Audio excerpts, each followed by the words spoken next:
Today I'm going to talk about Leetcode 898 bitwise odds of subarrays. The problem is that given an array with non-negative integers, for every subarray B in this array, we take the bitwise OR of all the elements in B. We get a result by this operation, and then we return how many numbers, how many of the possible results. So this is an example. If we have only one element in this array, the subarray is itself. So we have only one possible array. That doesn't include the empty array here. And for the second example, we have three elements in this array, and we call this all the possible subarrays. Then we take the OR operations for all the elements in the subarray, and we get there are 6 result, but we have get the unique result, so the result is 3 here. Let me use another example to explain my idea. And first, the live idea is we find all the subarrays, and then we do the OR operations on this subarray. This is would be take I think it takes is at least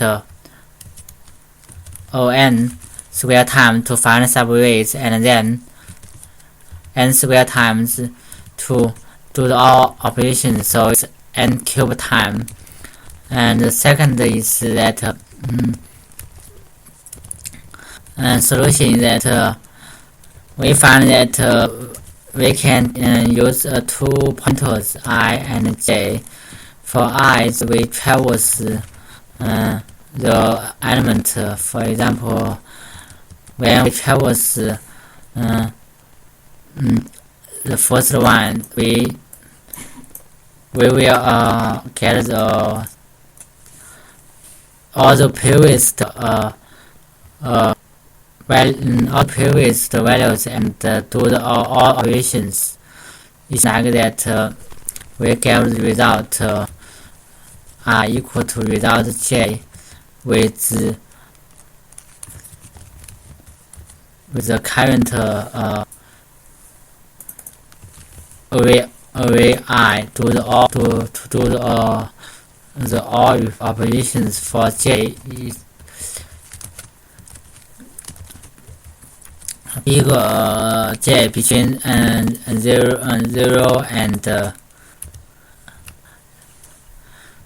and I here.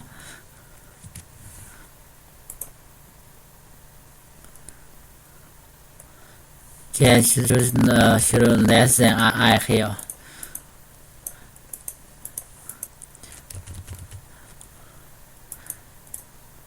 And we can utilize those the previous result again. For example, when I is indexed as 3, we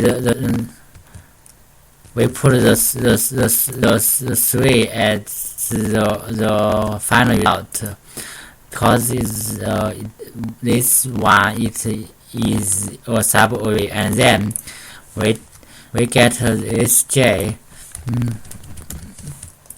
J's index is 0 to 2 here, and so we do operations to get the 2.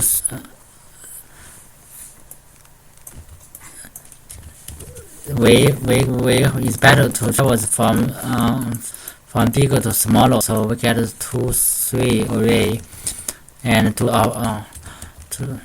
the all operations. And when we get this result, we will utilize this result to get 1, 2, 3 from this previous result. So this takes O n time here for each j of j is iterations. Then for the I iteration, it takes n times. The total, it takes n square times for this problem.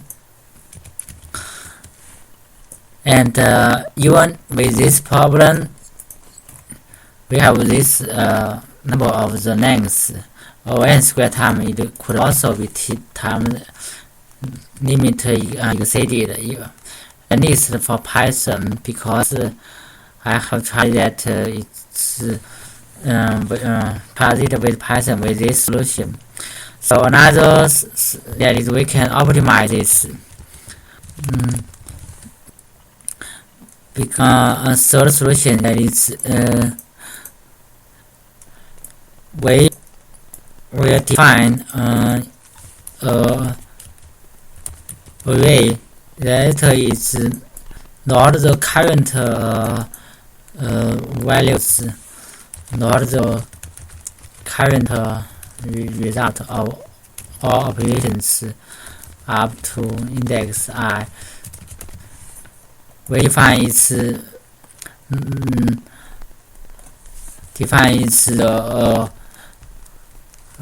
set of a subarray. A result, the set result of the subarray or operations up to index I from 0 here. In this way, that actually this DPR and this result I. This the main difference is that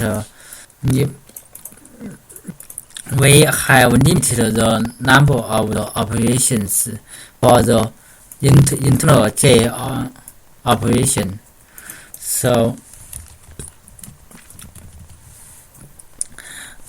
now it's like that DPR equal to DP every times we to the all operations array I.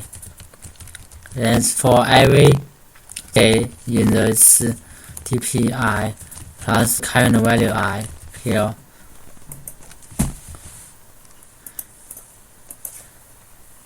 That and for this example here,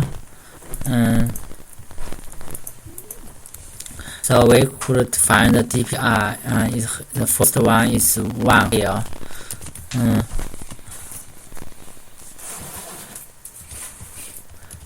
And this is the set result, so it's a set. And the second, we have to use use to get all operations with every element in this previous value here. So this should be the I minus 1 is previous values. So we get the 2, 1, 02 here. 102 equal to 3 here. And so we get 3. And then we to operation 3 is over because we have the plus 2 here. Plus 2.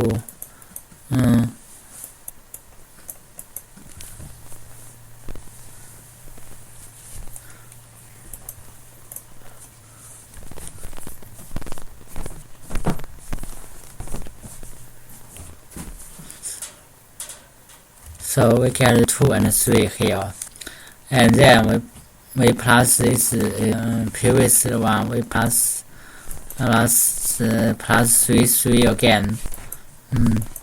It's something like that. 3 again. We have the 3 or 3 and 3 or 3 equal to they are all 3 here. And then we have 4, 3 and 4 here.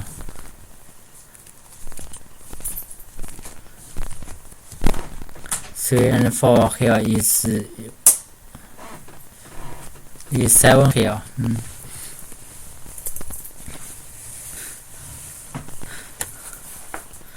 And also we have the add 4 here. So it's 7 and 4. So the total number is we have to get from this DP array is 1, 2, 3, 4, and 7 and equal to 5. This is the answers we have to return from this DP array here.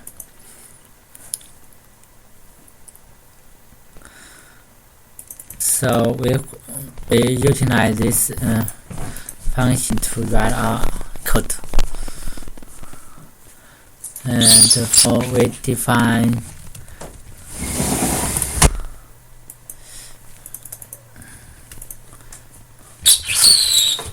first we consider some corner case. If A is empty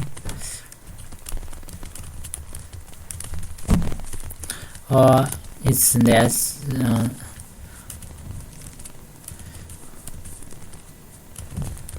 is empty, we return 0 here. Then for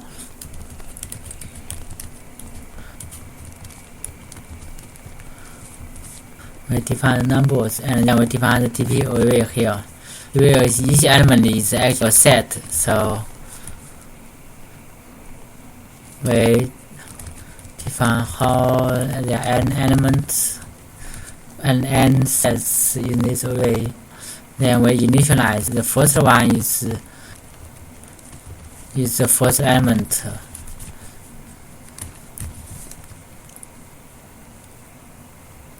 And then we define answers set. Answers set. And set should be the answer set should be the set TP0 here. And then we will iterate this array 1 to n the I, and then we add the previous one inside. We add the current element into the previous set result of the subarrays or operation. Then we get new operation result. So we have to get a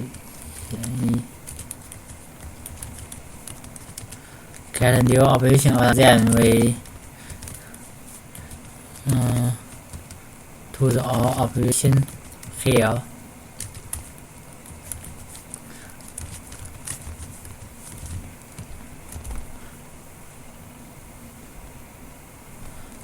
Then for each element into the current sets, we add into the results. So we return the number of the element in the answer set. Let me try this again. Okay, it works for this test case. Let me try 1, 2, 3, and 4 here. It works. We made it.